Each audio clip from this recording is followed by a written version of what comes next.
Ilang ulit na kitang pinagtangkaang alisin sa buhay ko. Ngayon, sisiguraduhin kong maalis ka na sa pamilya ko.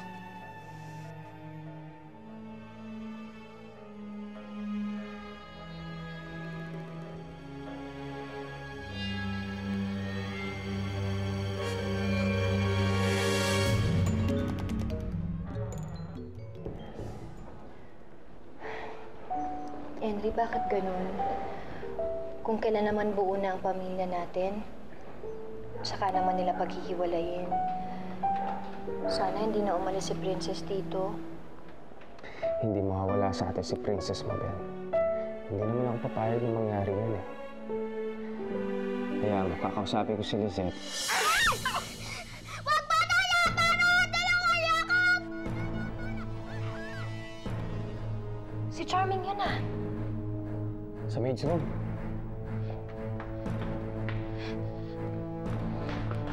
Charming!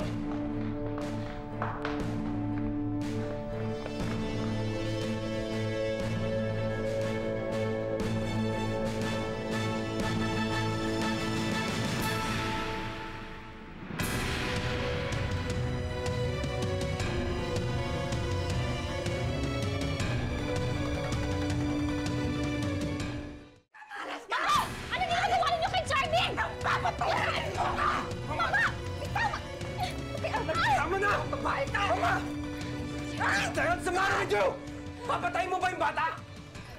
Ano nagawa mo sa akin yun? Hindi kita pinalaki basta! Sige!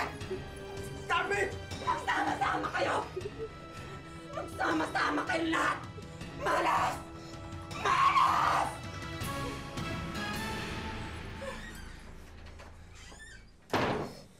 Charming, huwag kang mag-alala, nandito na kami. Hayaan mo, kakausapin ng Daddy Henry mo ang mama para huwag ka nang saktan ulit, ha? Kahit huwag na po, Mami Mabel. Alam ko naman po, ayaw niyo talaga sa akin eh. Aalis na lang po ako dito sa bahay niyo para mawala ang malas. Para maging masaya na kayo. Charming, masaya naman kami eh. Charming, pag umalis ka, malulungkot kami. At lalong-lalo na si Princess. Isa pa, Charming, pag umalis ka, saan ka naman pupunta? Hindi ko po alam, Daddy Henry. Kahit saan naman po siguro ako magpunta. Walang may gusto sa akin. Dati, tatlo ang nagmamahal sa akin.